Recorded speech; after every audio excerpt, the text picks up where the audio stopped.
Infotrak have put out a rather interesting poll which I want us to delve into, and so with no further ado, let's get after it. Now in this poll, there are 3 persons of interest who I want to highlight. Person of interest number 1 is David Maraga. Now despite all the campaigning Maraga has been doing, he's still at an embarrassing 2%. Although to be fair to him, much as it's a bad position to be in, it's also understandable considering Maraga is a Kisii, and Kisiis have fully endorsed Fred Matiang'i. Hawataki hadithi ingine. They don't want to hear about Simba Arati, they don't want to hear about Maraga. So either Maraga backs down to support Matiang'i or sijui atapanga namna gani. 2% he will be going nowhere. He'll be another Wajakoya or Mwahiga. Person of interest number 2 is Rigathi Gachagua. Rigathi's 5% polling is equally just as bad but understandable, and that's because after Rigathi's impeachment, it'll be damn near impossible for him to feature on the ballot, so the 5% poll makes sense. However, if his impeachment can be reversed by the judiciary, he will immediately shoot up to 20% or higher. Person of interest number 3 is Babu Owino. Babu Owino is an individual who I'm shocked to see on this list considering he hasn't formally launched his presidential bid, hana chama, hana logo, sijamona akikampaign mahali yoyote, yet he has a solid 7%. That is just 6 less than Matiang'i. So the question is this: if Babu Owino can get 7% without campaigning, then what about when he launches his presidential bid and begins to hit the ground running? He could easily become the opposition flag bearer, polling at 29%. That's a percentage point higher than William Samoei Ruto himself. That's scary for the president. Deep down, I know if the blockers like Wanga and Junet don't have their way, Ruto will definitely try to engage Babu Owino. Now that aside, the other question is this: how is Babu polling at 7% yet he is not a presidential candidate? It simply doesn't make sense, right? But that's until you have a look at this secondary poll, which shows who the Luos want as their kingpin. Just check this out. This is from Infotrak,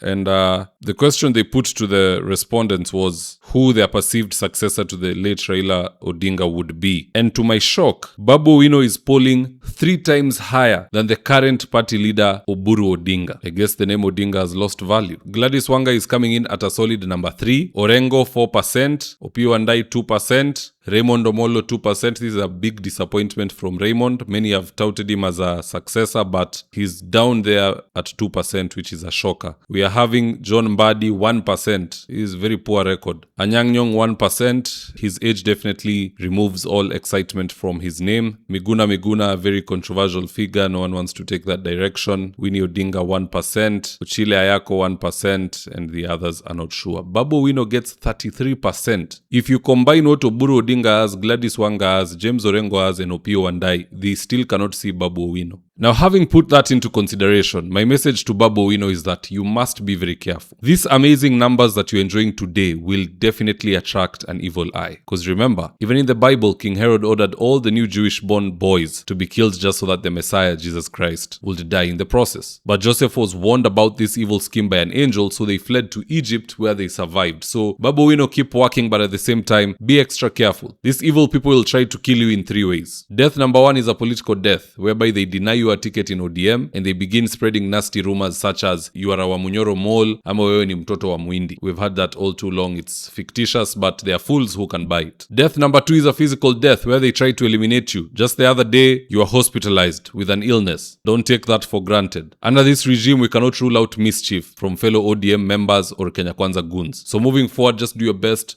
Don't eat or drink anything they give you. Don't touch your car door or hotel door, sababu mambo ni mengi kwa hii serikali gushi. I don't want to say beyond that. Death number 3 is an economic death, where they try to haul you to court on bogus charges just to discredit you and keep you boxed up like Waititu. Now, having said that, what's the best way for Babu Owino to mitigate all these schemes? It's simple. Give the people what they want. Launch your presidential bid and start campaigning. Chama tutafikiria huko mbele. But provided you have launched your presidential bid, you are actively campaigning, that is the only way to reach the Raila Odinga status whereby you become untouchable. Ukishikwa hata 1 hour, the entire country burns. Imagine if someone went all the way back to 97 to tell Raila Odinga, don't vie, you are too young, nini. How would he carve a name for himself? By constantly being in the ballot, he stayed relevant and he built a fanatic fan base for himself. Even if people don't endorse Babu Owino as a leader today, by him coming out with even 15 or 20% of the national vote, irrespective of how it goes, he might even perhaps force a runoff. He will have cemented his name in the hearts of many. We all remember political contestants at the ballot. None of us remember MPs, senators, governors, or bootlickers who say left,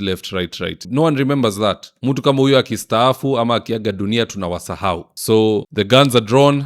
You have an armada and all the munition you need. Get busy, launch the presidential bid. Do not delay any longer. But at the end of the day, guys, that's just my opinion. Do drop me your comments in the comment section below and I'll do my best to read them and to give you a response. And with that, here are today's ads of the day. If you're in need of office partitioning or home interior works, i.e. kitchen cabinets, modern media walls, wall decoration, wainscoting, wardrobes, tiles, bathrooms, window blinds, gypsum and so on, reach out to Suima's Interiors at 07170 443 or info@suimas.co.ke and they'll get all your needs sorted out. Whatever it may be, all interior works. These guys are the best at it. Right now, I'm with my team headed to a client's house in Riro for consultation. That is to take measurements of the windows, go through our catalog with the client, and then once they decide on the color and the fabric they want, we'll get busy sewing, and at long last, the curtains installation will be on us. So if you're looking for curtains, shears, curtain rods, curtain accessories, reach out to Phoenix Curtains and Interior Decor and we will sort you out. Call us on 0724 414153. Now, if you're here for the first time, please go on and hit the subscribe button. And if you're watching for a different platform, just head on over to YouTube, search for David Wafula. Hit the subscribe button. You're going to be getting a ton of content of this nature. If politics is something you're passionate about, this is definitely the one channel that you really need to subscribe to. Alright guys, adios.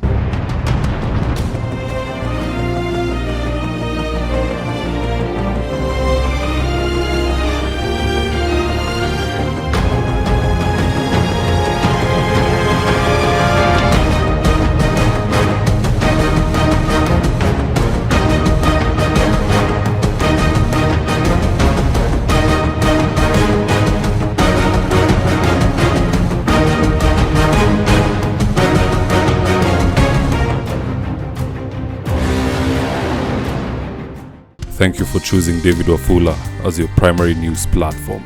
We put countless hours in research, recording, and editing.